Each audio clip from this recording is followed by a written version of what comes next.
Life is an incredible archive of stories. If you do it right, or even if you do it wrong, just living long enough will supply you with a treasure trove of memorable adventures. The following memories take place over many decades, so settle in with a cold one and let me tell you a story.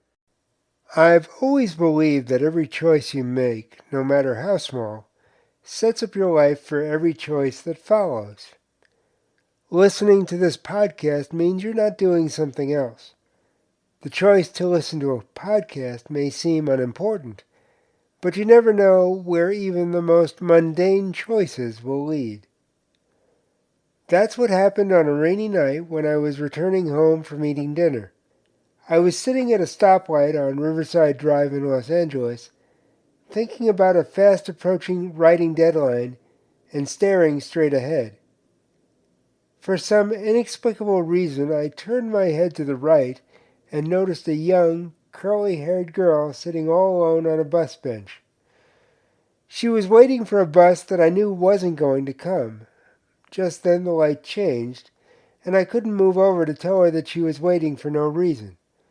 But I knew I couldn't go home because I would end up spending the entire night worrying about the girl sitting all alone on a bus bench. I decided to go to the next corner, make a right, go around a really large block, and come back in the outside lane in front of the bus stop. That would take me 5 or 6 minutes, but if she was still there, I'd ask her if she needed a lift. I kind of figured she'd say no to some guy in his early 30s driving a black Pulsar, but at least I will have made the offer, and I'd sleep better knowing that I tried to help her. When I came back around, she was still sitting there. I stopped in front of the bus stop and hit the button to lower the passenger window. I told her there were no more buses coming that evening. I asked if I could give her a lift somewhere. I expected her to say no, but to my surprise, and for reasons that I still can't understand, she said yes and got into the car. She told me she'd been fighting with her boyfriend and was trying to get to a girlfriend's house. It turned out that she was a recent transplant to Los Angeles, which explained why she didn't know the buses didn't run that late at night on Riverside Drive. When we got to her girlfriend's house, I gave her my phone number and told her to call me if she found herself needing help. I never expected her to call, but to my surprise, a few days later, she did. We talked for a while before she told me it wasn't working out with her recently befriended roommate, and would it be okay if she stayed with me for a few days while she worked out the details to get back home? If I said no, I didn't know what would happen to her. I had plenty of room, so I said yes. She knew I was handicapped, and maybe that made me less threatening, or at the very least, the lesser of two evils. After all, I really couldn't run after her if she felt threatened and ran away. A few days turned into a couple of weeks and then several months. During that time, we acquired a Himalayan Persian cat, which she named Quiche Lorraine. I don't know why she chose that name, but I do know she loved that cat. I introduced her to some of my favorite haunts, the most important of which was the deli where I ate 2 or 3 meals a day. Even back then, I was a terrible cook. They had steak fries on the menu, and I suggested their homemade blue cheese dressing to go with them. She'd never had that combination and immediately thought it was the greatest thing since, well, the invention of the French fry. We traveled a little, talked a lot, and as the months went on, grew to care deeply for each other. Our relationship couldn't have been going any better until the day she said there was a family emergency and she had to move back home. I always felt that the emergency had something to do with why she had left in the first place, but it was the one thing she wouldn't talk about. Even though she didn't want to go and I didn't want her to go, I knew the situation must have been important enough that she had to go. We located a nice-sized box that had previously held a television. The plan was to ship all the things that wouldn't fit into her suitcase. After everything was packed, she joked that there was still room to put me in the box. The next day I took her and Quiche Lorraine to the airport and said goodbye. Those were the days before social media and texting. The only way to communicate with someone was by telephone or mail. I wasn't much of a letter writer, So we continued to talk by phone until, as sometimes happens, we drifted apart. That's where this story should end. Boy meets girl, boy loses girl, boy and girl move on with their lives. Then about 4 years ago I received a social media message that she had been searching for me.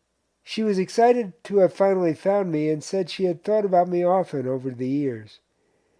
During the past 30+ years she'd gotten married and raised a family. I was glad to hear that between the bus bench and now, she had created a good life for herself. She disagreed on how we met. She thought it was a sunny day, not a rainy night. That probably says more about the differences in our personalities. I lean towards serious and pragmatic. She, on the other hand, is hopeful and fun-loving. Then she said something I never expected. She told me that she regretted never putting me in that television box so she could have me close by.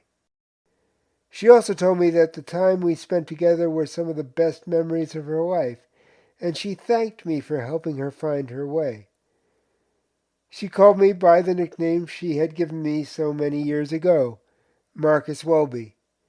It was a reference to a late 60s, early 70s television show about a family doctor who always seemed to make patients better in the space of an hour.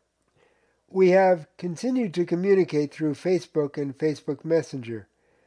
On an almost daily basis, she posts one of those Facebook games that predicts everything from your perfect house to your perfect life based on your personality. In between, she posts famous quotations of hope and life. Occasionally, I respond with a less than serious answer. She usually replies with, "You're silly, Marcus Welby." She's the only person who's ever had the right to call me silly. In a recent Facebook post, she said she was going through some medical stuff, but she would get through it and everything would be fine. A few days ago, I realized I hadn't heard anything from her in about a week. I figured she wasn't feeling too well, which would explain her lack of social media posts. I also knew that Facebook has a tendency not to show all friend posts as they're posted. They sometimes take days to circulate. I went to her Facebook page to check out her latest update. Unfortunately, all I saw were condolences to her family. We have a tendency to go through life looking ahead at the future or back at the past, but we neglect to look around at the present. We stare at our phones as if nothing matters, which, in a way, is no different from me as I sat at that red light on Riverside Drive, looking straight ahead and thinking about work. But every choice we make affects the rest of our life. In the end, it doesn't matter whether it was a sunny day or a rainy night. The only thing that matters was that I turned my head and looked at what was around me. That choice changed two lives forever. Until the journey brings us together once more, take care and stay safe.